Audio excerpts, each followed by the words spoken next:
Good morning.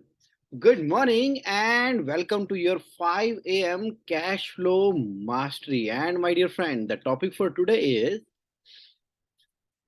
erratic cash flow for seasonal business. किस तरह से मैनेज करें उसको इफेक्टिवली, मतलब कि ये जो कैश फ्लो है ना वो बड़ा ही इरेटिक हो जाता है। कहाँ पर? सीजनल बिजनेस के अंदर। अब मान लीजिए बैटरी का बिजनेस है, अब पता है कि वो फरवरी से लेके जुलाई तक चलने वाला है। उसी तरीके से अब आप वूलन का, हाँ, सर्दियों के कपड़े तो सर्दियों में ही बिकेंगे ना। और उसके अलावा बाकी समय के ऊपर क्या किया जाएगा? जब सीजन होता है तो there is a abundance of money, लेकिन जब ऑफ सीजन होता है, जैसे कि आप देखो कि जैसे ये कूलर का बिजनेस है, तो सीजन के अंदर ही चलेगा। तो प्लास्टिक मैन्युफैक्चरिंग की कंपनियां चल रही हैं, वहां पर बहुत ह्यूज इम्पैक्ट है। दिवाली, दिवाली के आसपास तो सीजन होता है जी, और वहां पर माल खूब बिकता है। उससे पहले 3 4 6 महीने पहले प्रोडक्शन होती है। तो ये वो सीजन पूरी तरीके से इम्पैक्ट कर रहा है आपके कैश फ्लो को, बहुत बुरी तरीके से, सीरियस तरीके से इम्पैक्ट करता है cash flow, day to day business को और उसकी लाइफ को। किसकी? बिजनेस ओनर की लाइफ को। आज के कैश फ्लो के मास्टरी सेशन के अंदर 5 AM में हम बात करने वाले हैं कैसे उसको इफेक्टिवली मैनेज करेंगे। चलिए शुरू करते हैं वन बाय वन। सबसे पहले हमें ना कैश फ्लो की फोरकास्ट करनी है। कैश फ्लो की फोरकास्ट करनी है। अब ये क्या होता है? देखो, सीजनल बिजनेस है। Today is the first day of the rest of your life. आज जिस भी मोमेंट पे आप खड़े हो ना, बस इस मोमेंट से ऑनवर्ड, आज तक नहीं फोरकास्ट किया, कोई दिक्कत नहीं है। फोरकास्ट का मतलब है कि फ्यूचर की प्रोडिक्शन करना, प्रोजेक्शन करना। अभी तक नहीं किया, कोई दिक्कत नहीं है। हम एक्सपेक्ट करते हैं, उम्मीद करते हैं कि चलो ठीक है, सीजन आएगा, बिजनेस आएगा, सब ठीक हो जाएगा।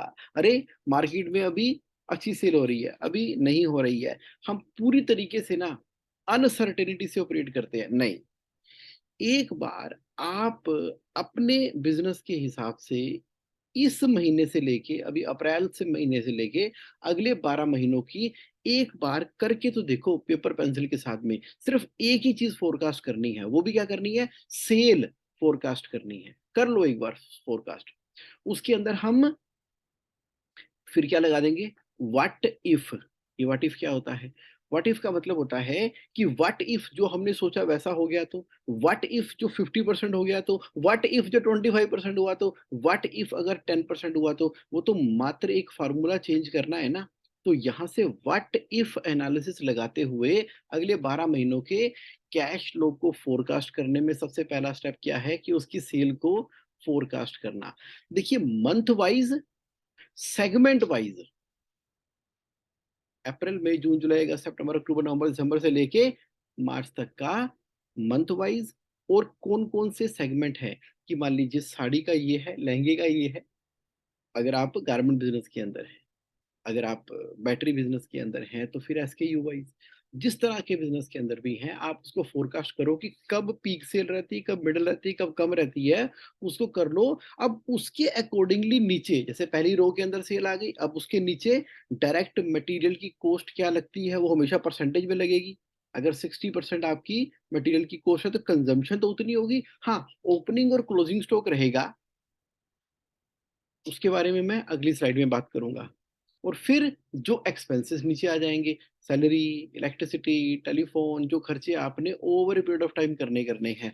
तो सीजनल बिजनेस को करने का सबसे पहला और इम्पोर्टेंट तरीका कैश फ्लो के अंदर क्या है कि उसको फोरकास्ट करना। फोरकास्ट करना। अब जैसे महीना खत्म हो जाएगा ना, एक्चुअल में क्या हुआ, वो एक्चुअल की फिगर प्लान के सामने आ जाएंगी। फिर हम देखेंगे कि हमने क्या सोचा था, इस महीने क्या हुआ। आप चाहें तो इसको वीक बाय वीक भी ट्रैक कर सकते हैं। ये वीक में हमने ये सोचा था, अब ये एक्चुअली हुआ। अब इसका कोरस्पॉन्डिंग इफेक्ट क्या है? एक्चुअली कैश फ्लो की मैनेजमेंट के अंदर सही मायने में प्लानिंग तो सिर्फ और सिर्फ अगले एक हफ्ते की करनी होती है। बाकी तो सिर्फ चिंताएं होती हैं जो हम करते रहते हैं ना। हाँ, you got the science, you got the science. चिंता नहीं करनी, चिंतन करना है, चिंतन। You just need to plan and think and see and accept the reality. Acceptance the reality is the most important aspect. आप समझ गए। कैश फ्लो का फोरकास्ट किया, फिर क्या करें? फिर ना कैश रिजर्व क्रिएट करना। किस चीज़ के लिए? ऑफ सीज़न के लिए। बहुत, बहुत, बहुत, बहुत ज़रूरी है। जो भी कलेक्शन आ रही है ना आपको, जो भी कलेक्शन आ रही है, सीज़न के दौरान जो कलेक्शन आती है, अब आप ये मान के चलो कि ऑफ सीज़न के लिए ये पैसे मेरे सेपरेटली निकल के जा रहे हैं, क्योंकि आपने इन्वेंटरी इकट्ठी कर ली है, आपने माल इकट्ठा कर लिया। अब वो जो सेल हो रही है ना, सेल का जो पैसा आता है ना, वो मनी एक एनर्जी है। उस एनर्जी को फ्यूचर के लिए भी आपने बचा के रखना है, वो हम कर नहीं रहे हैं। अच्छा, कोई लोन है उसकी रीपेमेंट कर रहे हो, वो भी बचाने के बराबर ही है। मान लो कोई सीसी या ओडी या टर्म लोन या कोई दूसरा लोन था जो आपने लेकर डाला था और आपके पास उसकी रीपेमेंट करके खत्म कर रहे हो, तो वो भी कैश रिजर्व की डेफिनेशन के अंदर ही आएगा कि सेट असाइड कर दिया आपने कलेक्शन ड्यूरिंग सीजन के अंदर। इसका इस्तेमाल कहाँ पे करेंगे? ऑफ सीजन के अंदर। लेकिन कर ही नहीं रहे। हो क्या रहा है कि जब जब सीजन होता है, पैसे आते हैं, कहते हैं यार बैंकों में बहुत पैसे हैं, लगातार पैसे आ रहे हैं, फिर मन करता है कि चलो यार एक नई गाड़ी निकाल लेते हैं। चलो मन करता है ये प्लॉट की अच्छी डील आ रखी है, उसके अंदर ही पैसे इन्वेस्ट कर देते हैं। अच्छा, मन करता है कि यार ये वाली चीज़ हम सोच रहे थे बहुत समय से नहीं हुई, चलो पूरा का पूरा ऑफिस ही रिनोवेट करवा देते हैं। चलो, मतलब मन के ख़्याल इतने, इतने, इतने कि पैसे को देखकर ना हम उसका यूटिलाइज़ेशन कर देते हैं सीज़न में, क्योंकि लगातार मनी आ रही होती है और हम ये सोचते हैं कि ऑफ सीज़न में भी ऐसी मनी आती रहेगी। नहीं, जो इंटेलिजेंट बिज़नेस एंटरप्रेन्योर हैं, जो फाइनेंशियल मैनेजमेंट करने वाले अकाउंट्स के लोग हैं, उनको मालूम है कि सीज़न में आया हुआ पैसा हमने ऑफ सीज़न के लिए रखना है। आपने कहा ठीक है, ओके, डन, कर लिया। तो फिर कंट्रोल एक्सपेंसेस। सीज़नल बिज़नेस वालों को तो ख़ास तौर पे कंट्रोल एक्सपेंसेस। बजट तो बना लिया आपने, अब बजट के अगेंस्ट में जो एक्चुअल में अब खर्चा हो रहा है, उसकी रैशनलाइज़ेशन करनी है एक्जिस्टिंग नेचर ऑफ बिज़नेस के अकॉर्डिंगली। मतलब मतलब ये हुआ कि आपने जो डिजिटल मार्केटिंग के लिए फुल टाइम ही अगर कोई पर्सन अपॉइंट कर लो और डिजिटल मार्केटिंग की एजेंसी को सिर्फ स्ट्रेटजी के लिए यूटिलाइज कर लो, तो कितना बढ़िया हो जाएगा। वरना आप अपनी कैंपेन के लिए डिजिटल मार्केटिंग एजेंसी को जाने कितने कितने कितने एक्सपेंस दिए चले जा रहे हो। 70 टू 80% के खर्चे तो वो होते हैं जो कि रिपीटेटिव नेचर के होते हैं। कोई फेसबुक पे पोस्ट करना है, कोई लिंक्डइन पे करना है, कोई छोटी वीडियो बनानी है, कोई अवेयरनेस करनी है। बहुत सारे काम आप तो इन हाउस ही अपने किसी एग्जिस्टिंग टीम मेंबर को भी ट्रेन कर सकते हो। उडेमी का कोर्स करवा के रूटीन वाले काम तो उसी से करा सकते हो, और जो एजेंसी है वहां से क्या कराओगे? स्ट्रेटेजी वाले काम कराओगे।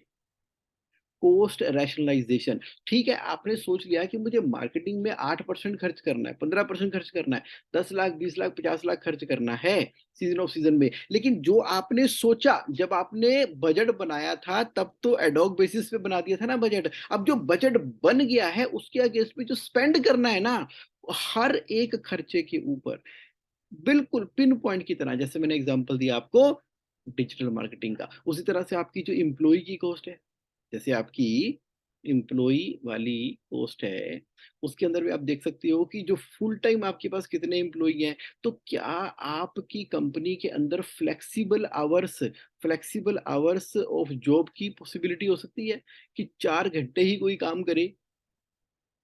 मान लो डिजिटल मार्केटिंग अपॉइंट किया, तो आपने बोल दिया कि 4 घंटे के लिए ही भाई हमें चाहिए। आप एम्प्लॉय बन जाओ, 4 घंटे के लिए बन जाओ, और वो भी वर्क फ्रॉम होम करो। बताओ, यहाँ पर भी कंट्रोल कर लिया आपने एक्सपेंसेस।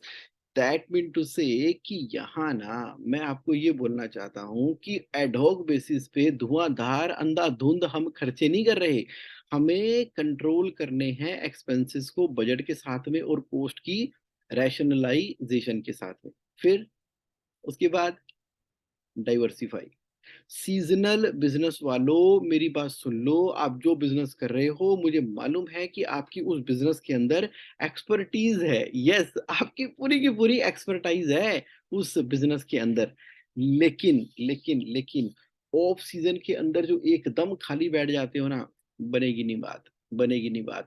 आपको ऐड करनी है और रेवेन्यू स्ट्रीम। फैक्ट्री तो आपकी है, प्रेमिसेस तो आपकी है, कैपेसिटी तो आपने बना रखी है, तो मना कौन कर रहा है ऑफ सीजन में डाइवर्सिफाई करने के लिए? जैसे मान लो आप एक्सपर्ट हो, कूलर बनाते हो, वाटर कूलर मतलब कूलर बनाते हो, जो गर्मियों में खूब बिकते हैं और उससे पहले आप मैन्युफैक्चरिंग कर लेते हो, लेकिन आपकी सेम प्रोडक्शन लाइन के अंदर वॉशिंग मशीन भी तो आप बना सकते हो, मुझे मालूम है बना सकते हो।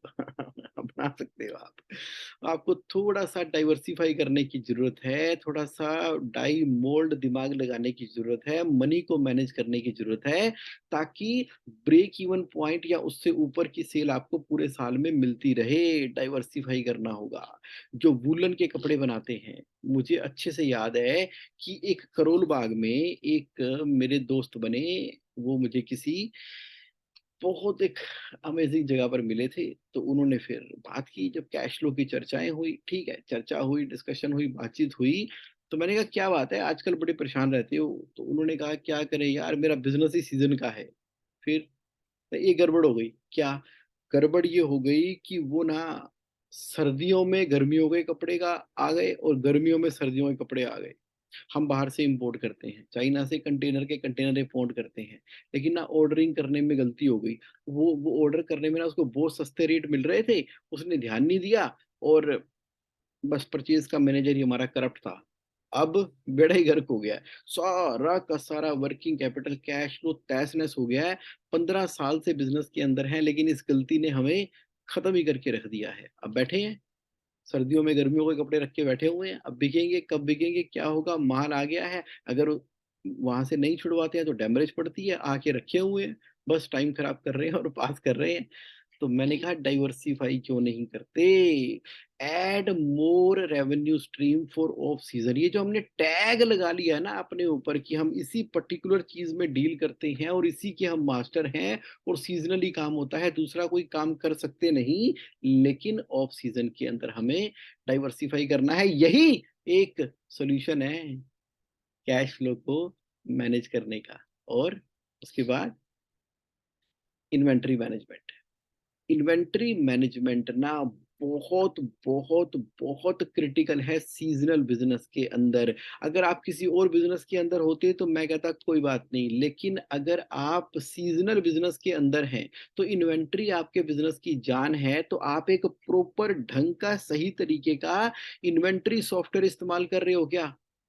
नहीं कर रहे, गूगल पे जाओ सर्च करो, बहुत सारे 10,000 सॉफ्टवेयर आपको अवेलेबल हो जाएँगे, इन्वेंटरी सॉफ्टवेयर यूज़ करो।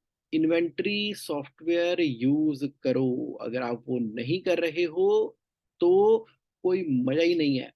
पता ही नहीं है कि पिछले सीज़न और उससे पिछले सीज़न का कितना स्टॉक पड़ा हुआ है, बस भरते चले जा रहे हैं, भरते चले जा रहे हैं, भरते चले जा रहे हैं। वो जुराबें वूलन वाली और नॉर्मल वाली भरी पड़ी है। गर्मियों सर्दियों वाली जुराबें भरी पड़ी हैं, पता ही नहीं कौन-सी कहाँ कितनी पड़ी है, जब भी बेचने की बारी आती है, तो कहते हैं कि इन्वेंटरी तो बहुत है लेकिन बिकने वाली कोई भी नहीं है।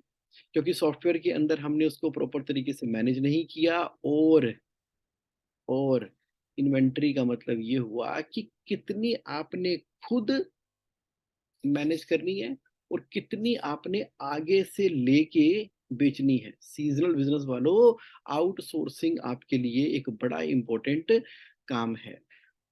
ऑर्डर के ऊपर माल मँगवाना है, उतना ही माल में पैसा अपना इन्वेस्ट करना है जितना ज़रूरी है। इन्वेंटरी, जितनी हाई इन्वेंटरी कैरी कर रहे हो सीज़न वालों, ऑफ सीज़न के अंदर, उतना ज़्यादा कैश फ्लो का प्रेशर बनता चला जा रहा है। तो मैनेज करना है किसको? इन्वेंटरी को। सबसे क्रिटिकल एस्पेक्ट है। आप कह रहे हो ठीक है और फिर क्या करें? रिलेशन। सीज़नल बिज़नेस वालों का बिज़नेस चलता ही तब है जब उनके अमेज़िंग रिलेशन होते हैं सप्लायर के साथ में, जहाँ से माल खरीद रहे हैं और कस्टमर के साथ में। सप्लायर से ये बोल के चलते हैं कि भैया इस बार ना सीज़न बढ़िया लगेगा, आप माल सप्लाई करो, आप बनाओ, आप हमारे लिए तैयार करो, बेच देंगे, कमाल कर देंगे, मैंने मार्केटिंग की टीम में ये कर दिया, डिजिटल मार्केटिंग में ये सब कुछ कर दिए, नई-नई टेक्नीक, टेक्नोलॉजी लगा रहे हैं, सप्लायर को आपने एम्पावर इनेबल कर रखा है और उसको बोल रहे हैं कि माल बढ़िया वाला आप सप्लाई करो और साथ में ना इस बार ज़्यादा पेमेंट का प्रेशर मत क्रिएट करना। देखो सीज़न में माल बिकेगा लेकिन थोड़ी पेमेंट का ना 3 से 5 महीने की फ्लेक्सिबिलिटी मान के चलो। वो कहता है, "ओए 3 से 5 अरे कोई नहीं मिल के करेंगे ना, थोड़ा आप भी अपना ज़ोर लगाओ ना पीछे, तो चलो 2 से 3 महीने का।" यानी कि आपने पहले से ही लगातार मिलते हुए, बातचीत करते हुए गुड बढ़िया तरीके के सप्लायर आपने इकट्ठे करने हैं जो as a team, as a परिवार आपके साथ जुड़े हुए हैं क्योंकि सप्लायर ना ग्रोथ पिलर होते हैं सीज़नल बिज़नेस के अंदर। और कस्टमर कस्टमर को तो पहले से ही सेट रखो कि इस बार ना बढ़िया माल आने वाला है। आपकी ना पहले कर देता हूँ, पहले से बुकिंग कर देता हूँ आपकी। आप एक काम करो लमसम इतना सिक्योरिटी डिपॉज़िट जमा करा के चलो, इतना तो आप कर ही दो। तो उनके साथ पेमेंट टर्म अर्ली की करनी है, यानी कि extended payment terms with the supplier and early payment from collection. ये ऑफ सीजन में जब खाली बैठे होते हो ना, उस समय सप्लायर से मीटिंगें करते रहना, रिलेशन बनाना, शादियों में जाना, आना-जाना, लंच, घूमना, बाहर यूरोप का टूर बना लो इकट्ठा अपने सप्लायर के साथ में। कस्टमर जो बी2बी के अंदर है, उनके साथ अपना टूर बना लो अमेरिका का या दिल्ली का, इंडिया का, बनाओ टूर ना। जाओ कश्मीर, जाओ जयपुर, एक बस भर के ले जाओ अपने सप्लायर की और कस्टमर की अलग-अलग समय के ऊपर और ऐसी गुडविल मार्केट बना के चलो कि मतलब सीज़नल बिज़नेस का मतलब है कि सभी आपके साथ में कनेक्टेड है, प्यार के साथ में कनेक्टेड है और आपने ओके क्या करवानी है? Payment terms. ये मैं ऐसे गुर बता रहा हूँ किसके? कैश फ्लो को मैनेज करने के लिए। भई अल्टीमेटली पॉजिटिव कैश फ्लो तो तभी रहेगा ना, जब आपको उधारी पे माल मिल रहा है और जल्दी पेमेंट के हिसाब से आप बेच रहे हो उसको। तो कोई क्यों आपको उधारी देगा? कौन हो आप? क्या रिलेशनशिप है? क्या क्रेडिबिलिटी है आपकी? क्या गुडविल है आपकी? है ना इम्पोर्टेंट? तो ऑफ सीज़न वालों, ऑफ सीज़न का भरपूर इस्तेमाल किया करो। मैंने देखा है कि साड़ी वाले बिज़नेस वाले तो यही करते हैं।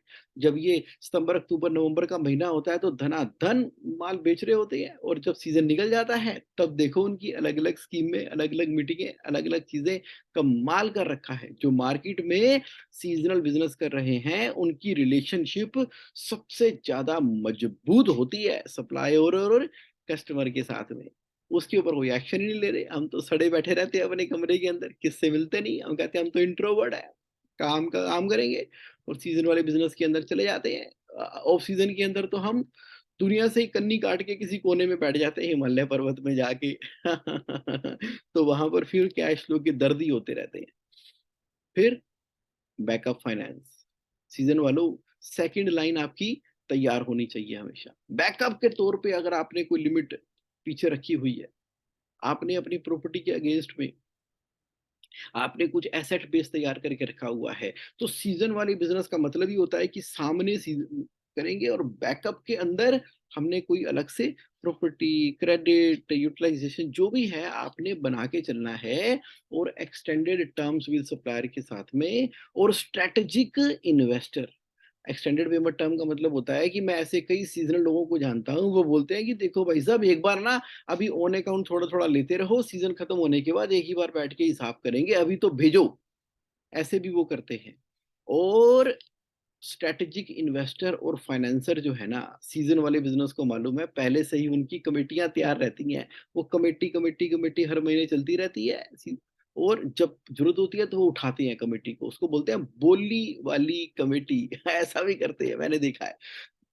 जो भी आप करते हो वो करो लेकिन सोचो इसके ऊपर दिमाग लगा के कि बैकअप फाइनेंस तो चाहिए ही चाहिए और कैश फ्लो मॉडल किसका? जीएसए का।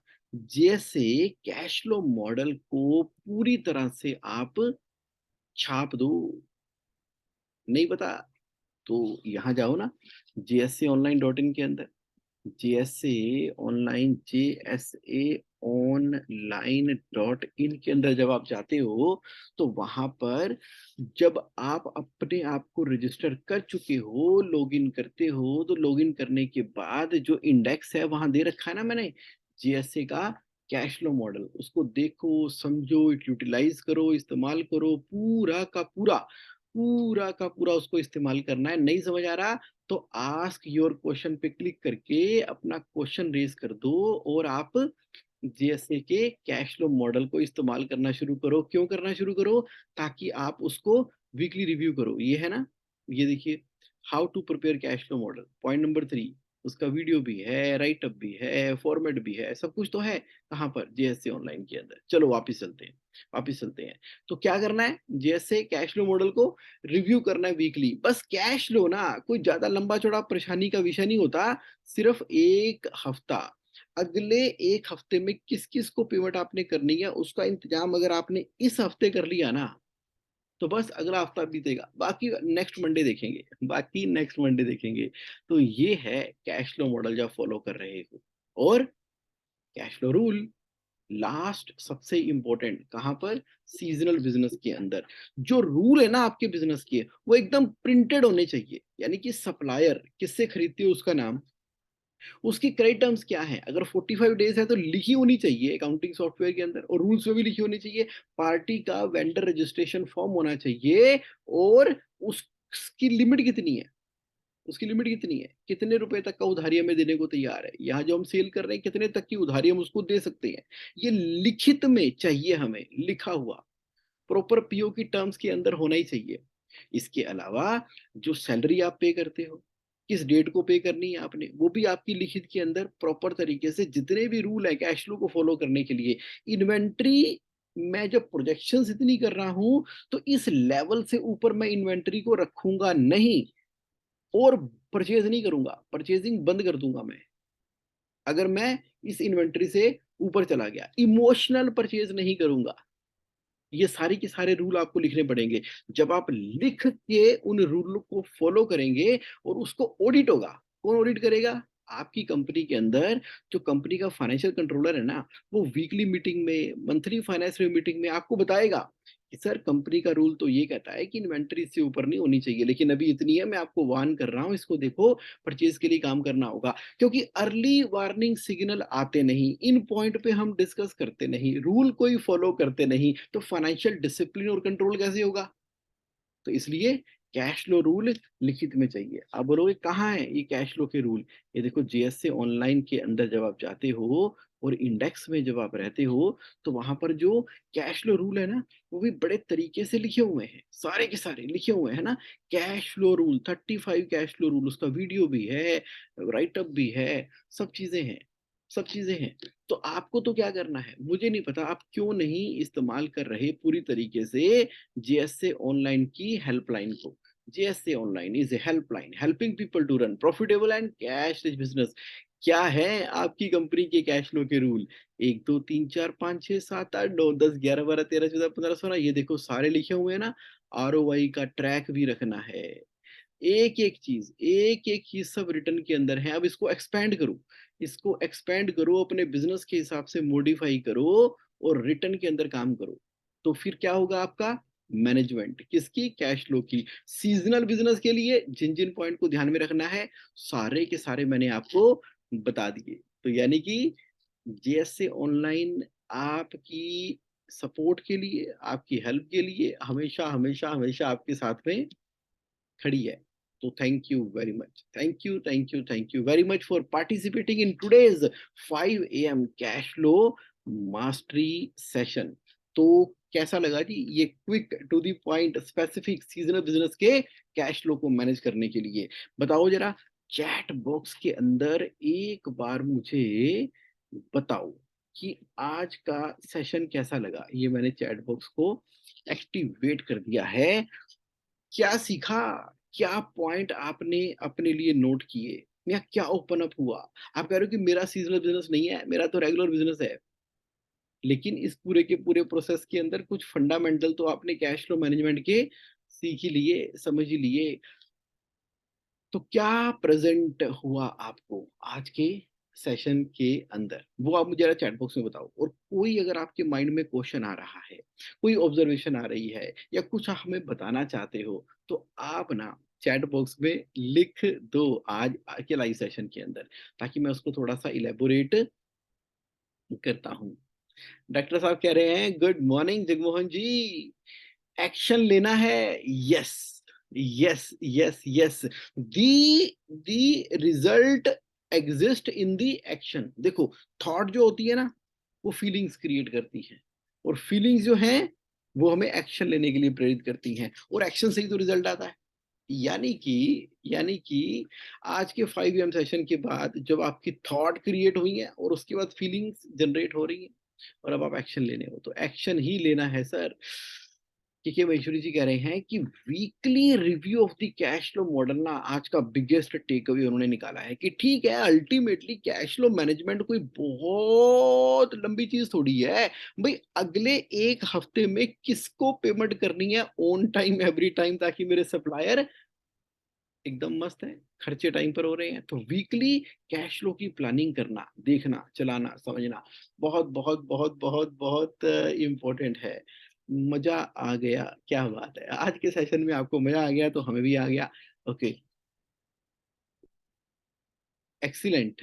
ओके, ठीक है, ग्रेट, बहुत बढ़िया। चलिए, आज के सेशन के अंदर इतना ही।